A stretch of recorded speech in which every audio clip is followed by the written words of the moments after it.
problematic time, you know, when you're trying to tick a box and be woke warriors, isn't it? You know, it's ridiculous when you think. We recently had an ad over here for a certain brand of paints, and now they're being accused of being misogynist because it's just got a fun element to it. You know, really, you couldn't make this stuff up. But now, when you look at certain brands and things within, of course, our beautiful country, and you look at, say, something like the Royal Air Force, which is a bastion of all Englishness, then truly, has this gone too far? And let me explain the reasons why. Hi, good morning, Neil Sean here in the very heart of London, and as ever, nice to see you. Thank you also for your very kind comments about Chic, Good Times, Nile Rodgers. I know, you look back at those songs, weren't they brilliant, really?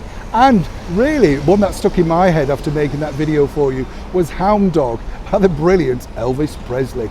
Didn't he really do stuff? I mean, when you think about it, was there ever really a bigger superstar? I mean, over here, as I say, we had Cliff and we had Tommy Steele, but universally, Elvis truly was, and still is, remains the king.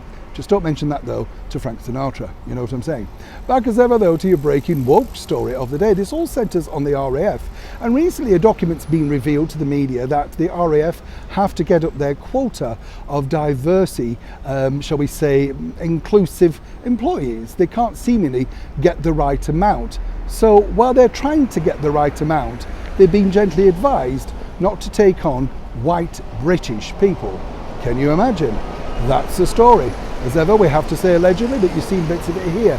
Now, I'm sort of in two minds about this particular situation, because when you think about it, as the RAF have openly spoken, it's really not up to them. You can't force people to go and join an organisation that's revered around the world, up until now. But in this woke world that we live in, you know, you're seeing really good people turned away from the opportunity of a wonderful career simply because you have to tick a box. Isn't it absolute madness when you think?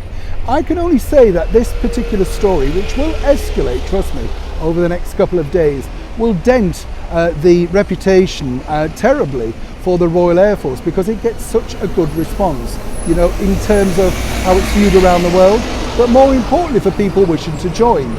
Now, the head of the Royal Air Force is kind to sort of counterbalance this by basically saying, well, you know, we all have to make that effort. But surely the effort has to come from both sides.